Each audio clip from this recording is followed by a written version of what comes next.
In today's show, Deandre Ayton signs with the Lakers because of course he does, and why the Blazers having an elite defense could be the path to the postseason. Welcome to Locked On Blazers.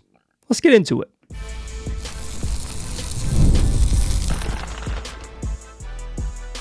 You are Locked On Trailblazers, your daily Portland Trailblazers podcast, part of the Locked On Podcast Network.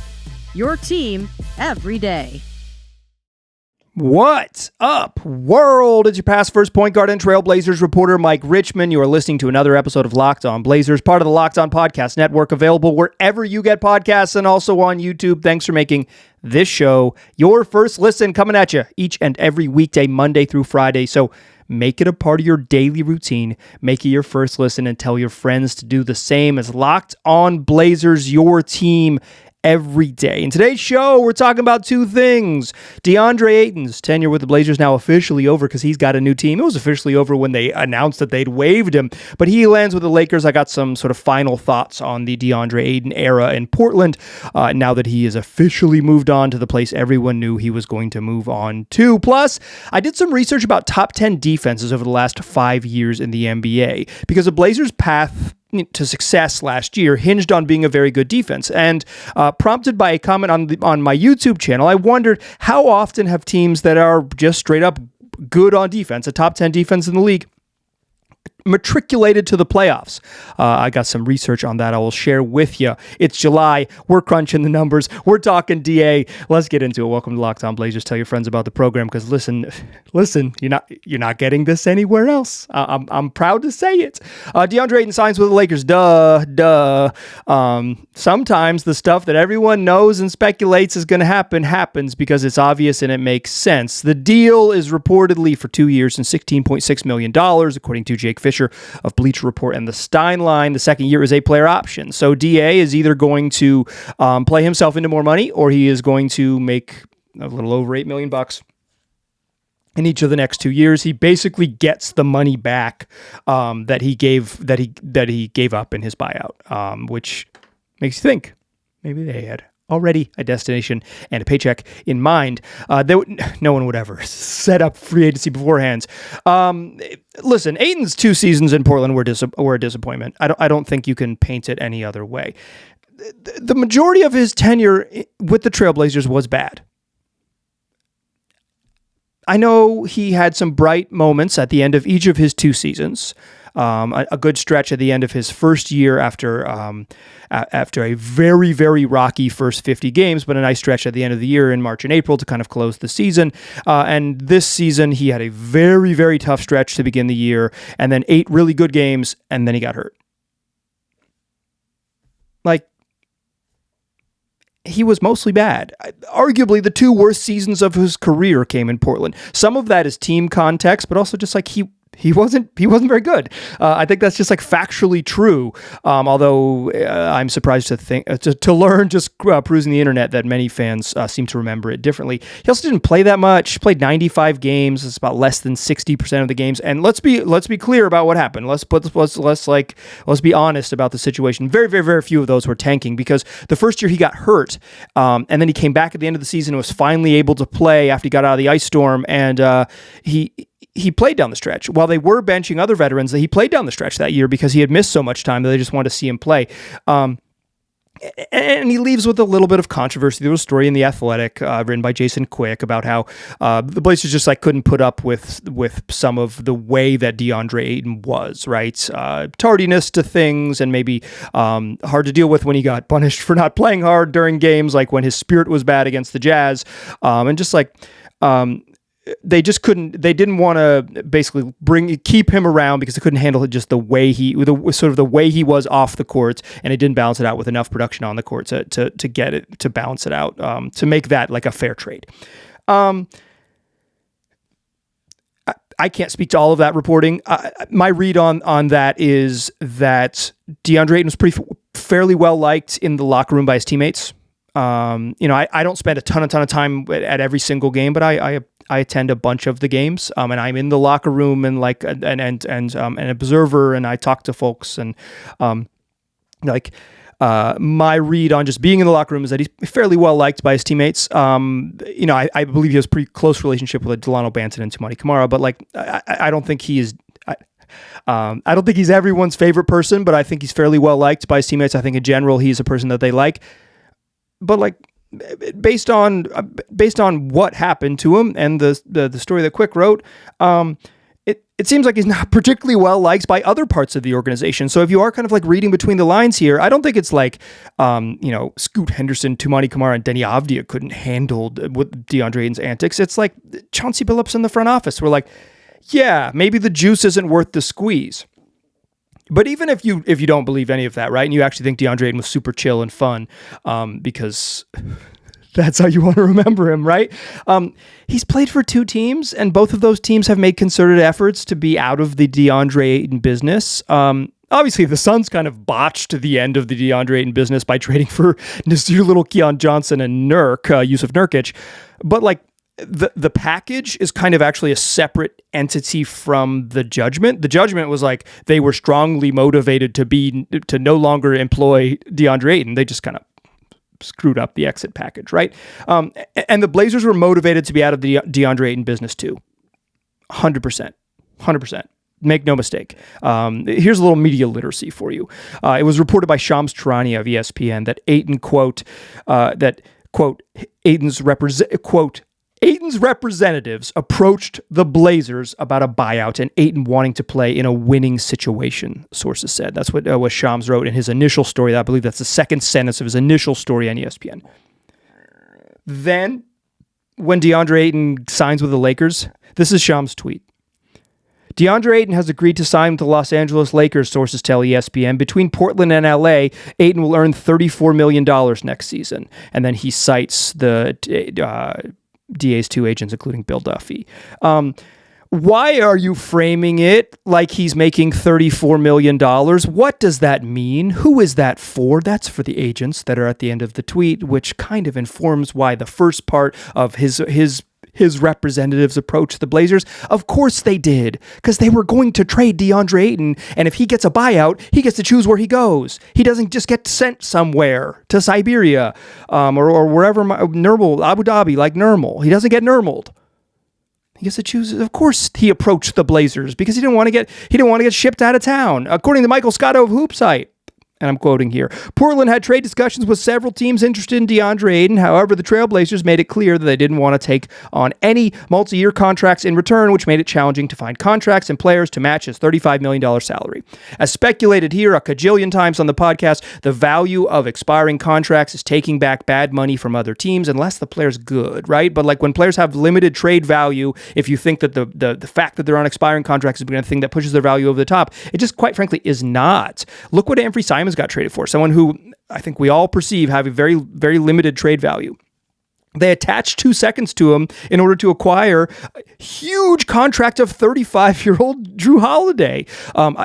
There was a lot of speculation that Drew Holiday on that contract had negative trade value, and instead, like the Blazers, like they didn't get this juicy deal for expiring contracts. You do that again for Deandre Ayton, you're just taking back bag money. And to read it even closer between the lines, they didn't want Jared Vanderbilt. You call up and say, wow, Jared Vanderbilt for 3 more years at $11 million. That's too much money. The Blazers just didn't want money onto the books. Because of the trade packages that were available to him, it made sense just to waive him. Ayton's representatives approached the Blazers about a buyout and Ayton wanting to play in a winning situation. I bet they did, because that's a better situation than getting Nurmaled. All of that said, right? Like I think that it's factually true with anyone with anyone willing to be media literate in our modern times, which is increasingly no one. Both teams that Deandre Ayton has played for have got to the end of the Deandre Ayton tenure and said, we don't want to be in this business any longer. All that said, I'd bet DA will be way better with the Lakers, at least statistically speaking, like in terms of overall impact on a high level team that has championship aspirations, which the Lakers always seem to pretend they do.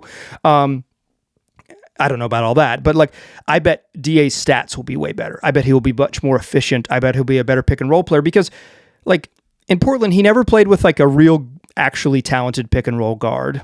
Anthony Simons was supposed to be that, but just never got there, right? He just like, oh, maybe he'll blossom. Never did. Just, he didn't. They gave him, he had 2 seasons with like the full reins, and he never got there on that type of creation level. And they didn't have other players that were that type of pick and roll savants. Luka Doncic is a pick and roll savant. Deandre Ayton, from all that we've seen with him over the last 7 years of his career, when he plays with really, really high-level pick and roll players, Chris Paul, to some extent, Devin Booker, he's been great. When with Phoenix, he was a very, very, very good pick and roll big. He was bad with the Blazers. Some of that is team context, right? Not the right type of creator, not the shooters around him to give him space, all of those things. DA has limitations, right? He can't really score off the dribble at all. He doesn't space the floor. He's not a passer, doesn't do stuff with the ball. But like, keep it simple for him, create 17-footers for him and let him roll to the rim. If you do that with the right type of spacing and like a high-level pick-and-roll creator, he can be good. Like I think he's a massive upgrade for the Lakers over Jackson Hayes. I'd like, will this end with the Lakers no longer wanting to be in the Deandre Ayton business? Yeah, I mean, yeah, maybe, right? Like that's maybe how that works. But I think for them, this is a relatively low risk, high reward signing. And DA has a chance to either play himself into more money with a good year in LA, or he is a guy who is sort of in the mid-level money and below range. We will see how it works. Obviously, this year was a little bit different because he's getting paid because he's getting his money. So it wasn't, and he was like entering the market where there was no free agent money and all of that. But we shall see what becomes of DA. And with that, we officially close the book on talking about Deandre Ayton's Portland Trail Blazers tenure. I want to talk about top 10 defenses because the Blazers had one to close last season. In fact, they had a top 5 defense. And I did a little research about what historically over the last 5 seasons, what that has meant for teams in their pursuit of the playoffs. Let's talk about that, because the Blazers are going to probably be a pretty good defensive team. The question is how good, and if they are good, what does that even mean for them? Join me in that second segment. We will talk all about that to close the show. First, though, let's talk Monarch Money. You ever thought, like, I wish it was easier to manage my money? Well, with Monarch Money, it can be easy. Whether you're growing your savings or planning a big purchase, Monarch puts you in the driver's seat. It's like having your own personal CFO, giving you full visibility and control over your finances. Monarch Money is more than just a budgeting app. It's a complete financial command center. You can track all your accounts, investments, and spending in one place. So in addition to managing your money, you're also building your wealth. Having everything in one app is so simple. And I feel like that's the really great selling point for Monarch Money, is that your savings account is there. Your checking account is there. Your mortgage, if you've got one, is there. Your other investment accounts, if you've got one, is sitting there. Your student loans are hanging out right there. Like, you can look at all of your assets one way or another, all of the places where your money is doing work or debts you owe. And Monarch Money can help you manage those things. What I like about Monarch Money as well is that you can plan short-term and long-term goals at the same time. So say you want to say, like, in 2035, I want to have this much money set away because, like, in 10 years from now, these are my goals and my family's goals and all these things. But also, like, say you want to go on vacation in November and you want to make sure you have spending money for that. Monarch Money lets you plan like on 2 separate tracks simultaneously, short-term and long-term goals, all right there within the app. So take control of your finances with Monarch Money. Use the code LOCKEDONNBA at monarchmoney.com for 50% off your first year. That's monarchmoney.com. And the code is LOCKEDONNBA for half off your first year. All right. So the Blazers closed out the final 41 games of the 2024-2025 season as just a straight up good defensive team. From January 19th on, that's game 41 into the future. They were third. These numbers, all the numbers I'm about to tell you for the remainder of the show come courtesy of Cleaning the Glass, the indispensable stats website from Ben Falk. Thank you, Ben. From January 19th forward, final 41 games of the regular season, they had the 3rd best defense in the NBA in terms of points per possession. 3rd best defense in the league. They went 23-18. They were 20th on offense during that same stretch, just in case you are curious. And they were like, that was what fueled them, right? As I mentioned, Ayton played he played eight games during that stretch before he got hurt with a calf injury. So they played a bunch of that with Donovan Clingan in the middle, and he kind of showed himself to be a formidable defensive player. There's an obvious caveat here that these games in March and April are considered the silly season in the NBA, and that if you look at sort of just like the Blazers' general wins and losses, they didn't really they took care of business against bad teams, right? They beat the bad teams, and when they played good teams, particularly good Western Conference teams like playoff teams in the West, they did not have much success. Like, I understand the caveat. I watch the games. Like, I record a freaking podcast every single one of them. I understand the minutia and all the pushback, right? But they were good on defense. I think the question is twofold. How real is that? And with the addition of Drew Holiday and the sort of commitment to no DeAndre Ayton and like a lot more Donovan Clingan and a little bit more of Hansen in there and a little more of Rob Williams in there. What does it look like, right? Like how good is this group?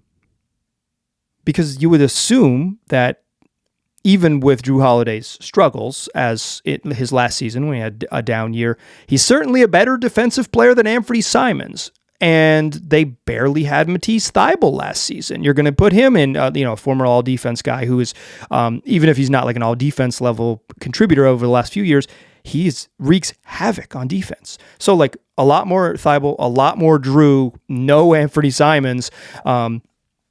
DA was fine, but most of his stretch last year, the Blazers were pretty awful on defense. The first 41 games, they were a bottom 6 defense in the league.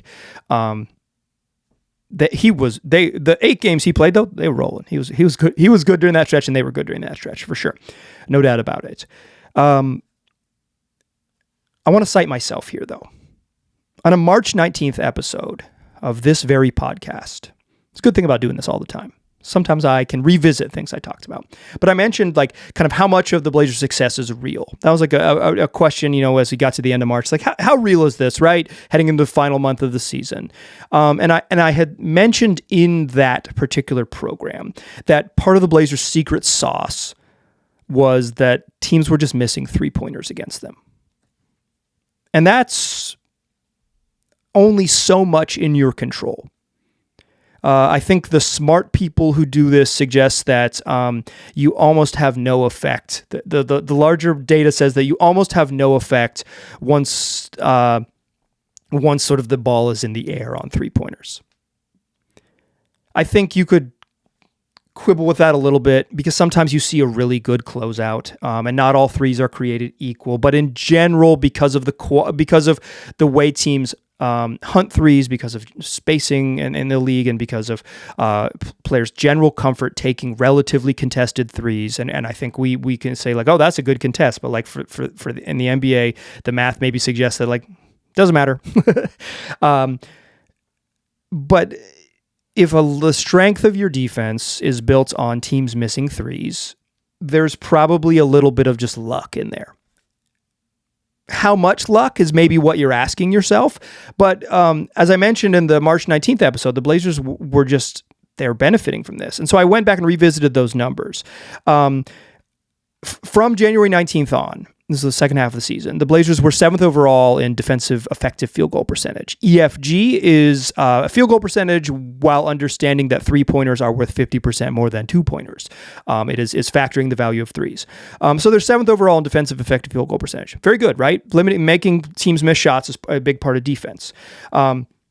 But they were 15th in what Cleaning the Glass calls location effective field goal percentage. So that would be if teams shot the league average from the places you allow them to shoot from, or places where they take their shots. You don't always allow, sometimes they earn. Places where they take their shots, based on the location of their shots, what would be the expected effective field goal percentage based on a league average shooter? Blazers would drop to 15th. There's some Jedi mind tricks there. Over the final 41 games, the Blazers were third overall in opponent 3-point defense. Opponents shot just 34.7% from three over the final 41 games. The league average during that stretch was 36.5. But they had crazy good luck in the corners. Teams shot 33.7% from the corners. Blazers first by a mile on opponent 3-point percentage from the corners. First by a mile. The league average on corner threes in the second half of the season was 39.4, and Blazers opponents shot under 34%. Those are the Jedi mind tricks. These are not the corner threes you're looking for. Some of this is the Blazers do a good job of limiting shots. They allow, during that same stretch, the second fewest three-point attempts in the league. They pressure on the lines. They play, watch them play. They play aggressive perimeter defense headed by Tumani Kamara. They try to limit threes. It's part of their math, right? They're not going to give up a ton of threes just in terms of attempts. Because they don't give up a ton of threes, they do give up a ton of rim attempts. They're 22nd in the league in rim attempts, but they defended the rim well. 5th in effective field goal percentage of the rim. Run guys off the line, send them to Donovan Clingan. That's the calculation, right? Maybe you're not as lucky as you are for the regular season, but in terms of general process, the general process is pretty good. But I think it's fair to say that if you can't duplicate this type of this is luck. This is shooting luck. Again, it's the level of shooting luck might be, but when you're first by a mile, the second best team in the league in terms of opponent corner 3-point percentage during this same stretch was at 36%. The Blazers are under 34 by a mile, right? They're just so much better than everyone else. This is shooting luck, right? You can good defenses probably do, in general, make teams take tougher shots, but you're not going to have that distinct advantage for an entire season, or at least it shouldn't be baked into the calculation. Because teams shoot threes, teams shoot a lot of threes, and the smart people will tell you that you can only do so much. However, if you think that sure, okay, they were the third overall in defense the second half of the season, but they're still going to be good, and they added better defensive personnel. What if I told you that having a top 10 defense over the last 5 years in the NBA is a strong indicator for making the playoffs? How strong? Join me in the third segment. I'll tell you exactly how strong. Still a pass first point guard. Still Mike Richmond. You are still listening to Locked On Blazers. Since the 2020-21 season, that was the 72-game season that started in December of 2020, with mostly no fans in the building until the end of the year. But that's 5 seasons. Over the last 5 seasons, only 6 teams that have finished with a top 10 defense have missed the playoffs. That's 50 teams. 5 seasons of top 10 defenses, 50 teams. Six of those have missed the playoffs. In 2021, the Golden State Warriors had a top 5 defense and finished, I might have said top 5. Top 10 defenses, that 50 teams, top 10 defenses, 50 teams. Only 6 of them missed the playoffs. 2021, Golden State Warriors, top 5 defense, 21st in offense. They won 39, and they went 39 and 33, finished 9th, missed the playoffs. 2022, Cleveland Cavaliers, 6th best defense in the league, 19th on offense, yuck. They went 44 and 28, finished 8th, lost in the play-in. That same year, the Clippers on the other side, 7th on defense, 24th on offense, serious yuck, bottom 7 in the league on offense, 42 and 40. Paul George gets COVID, they miss the play-in. Bummer. That was an important game for the Blazers and a protected lottery pick. 2023. New Orleans Pelicans, 6th on defense, but 18th on offense. They go 42 and 49th, losing the play-in. And in 2024, Houston Rockets, 7th on defense, but 20th on offense, and a bottom 11 offense in the league. They go 41 and 41, 11th. Those are your 6 teams since the start of the 2020-2021 season. Just 6 teams have had a top 10 defense in the NBA and missed the playoffs. It is a strong indicator. If the Blazers can, that's why I wanted to lay out all the caveats, right? I think the Blazers defense, there's some smoke and mirrors stuff, a little bit of Jedi mind trick stuff with the Blazers defense the second half of last season. and they upgraded their defensive personnel. So it's like you say, okay, a little bit of like, yeah, dudes, teams are going to make more shots, but also we have more guys that can make getting shots off harder. Like there's some give and take there, right? So like whether the Blazers can be a top 10 defense for an entire season remains to be seen. It's going to be it's going to be tough, right? That's an indicator for really good teams. But if they are, there is a very, very strong indicator that if you have a top 10 defense, you make the playoffs. However, there's 44 teams with top 10 defenses over the last 5 seasons that have made the playoffs. And the vast majority of those have also featured above average offenses. 29 of 44 teams that made the playoffs with a top 10 defense over the last 5 seasons also had a league average offense or better. Because good teams are good. Like I think like just saying like, hey, top 10 defense, you mostly make it. Yeah, but like some of the teams are like the Thunder this year. They're just like elite on both sides of the court. Like when the Celtics in their championship season were first and third in offense in defense and offense. Like they're just like that. I think is maybe an unfair way to measure the Blazers because they also got worse on offense, probably, right? Like switching for all of Deandre Ayton's flaws, he's certainly a better offensive player than Donovan Clingan, like by a lot, right? For all of Anfernee Simon's flaws, he brings more in terms of individual offensive creation than Drew Holiday does. Just like the way they take threes. Anfernee Simon's comfortable taking them off the dribble. Drew Holiday can take, some off the dribble, but he's mostly a catch and shoot guy. Like he's mostly an off-ball guy in terms of shooting threes, and he just doesn't get him up at the same volume and certainly not the same difficulty as Anfernee Simon's.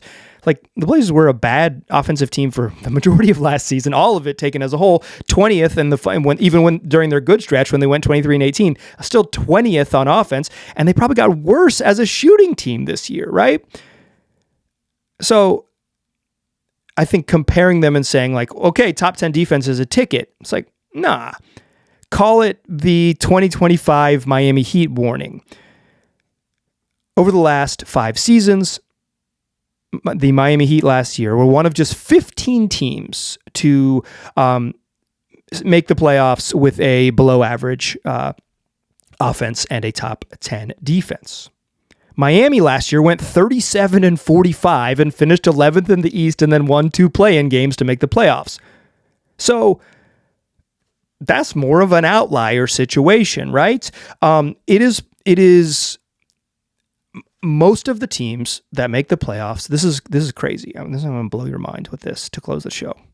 Most of the teams that make the playoffs are above average on both offense and defense, and usually very, very good at one of them, one of the top 10 teams, right? Like one of the top third of the league. So I think several things, and this was prompted by an interesting YouTube comment, like saying like, if the Blazers are good on defense, you might think that they can make the playoffs.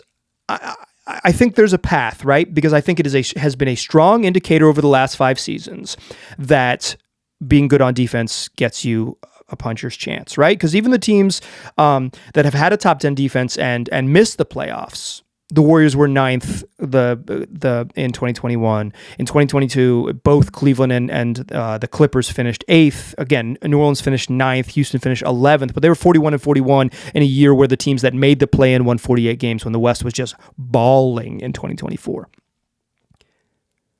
So I think several things here as a takeaway. One, being really good on defense is such a good foundational start to being a good competitive team. And I think the Blazers have enough good defensive personnel just to be miserable to play against on a lot of nights, to be able to put out some really killer defensive lineups, and then a lot of lineups where you just don't know how they will score. But for the most part, you less than a third of the teams that have had below average, of the 50 teams with top 10 defenses over the last, obviously they have to get to that threshold for this to matter, right? They have to be a top 10 defense in the league for the year. But, less than a third of those teams have made the playoffs and also sported a below average offense. And the idea that the Blazers are going to suddenly have an above average offense this season seems wild to me.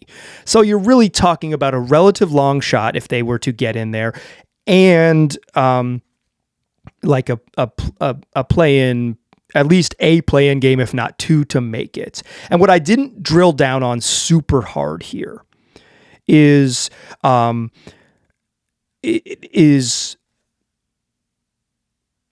East versus West, right? It is undeniable that of the 6 teams, and a team I haven't mentioned anytime when I've run through this is the 2023 Chicago Bulls, who were had the 5th best defense in the league, 24th on offense, went 40-42, finished 10th in the East. Sorry, missed them every single time I read through my list. But of those 6 teams, 4 of them are in the West. I think Houston in 2024 is probably the closest parallel, right? Where you think like they might be awesome on defense this year. And Houston was awesome on defense, right? 7th. But they weren't good enough on offense to make up for it. But they were competitive, right? 41-41. This is a competitive team. I think you can see, like, if you're thinking like the high-end outcomes for the Blazers, that seems like the reasonable corollary. But the West is going to be hard because there's going to be 13 teams that are vying for 10 play-in spots, 10 postseason spots. And then even if you get to 10th, you still have to win a couple games to finish 8th. And your reward is probably like playing the Thunder in the playoffs, right? Like, certainly the Blazers would be an achievement. We can argue like much, much later, not in early July, about what like if they should or should not make the playoffs. That's for another time. But if you are indeed like rooting for them to be successful, the foundation is that they're good on defense. There's some indicators to suggest they might be a darn good defensive team, although they're going to have to overcome some Jedi mind tricks. And if they are a darn good defensive team, the recent history of the league suggests good defensive teams have a strong chance of being a playoff team, albeit the exceptions for teams that miss it when they do have a top 10 defense are teams that are below average on offense. 21, 19, 24, 18, 20, and 24. Those are the offensive ratings of the 6 teams that have missed the playoffs with top 10 defenses. So maybe the threshold is something like 16, a slightly below average offense, right? A slightly below average offense will get the Blazers their path there. Okay, that's going to do it for today's show. Programming notes. I'm going on a little vacation over the July 4th weekend to celebrate a birthday in my household, and also take a little bit of time off during a federal holiday. So no podcast coming for you on July 4th.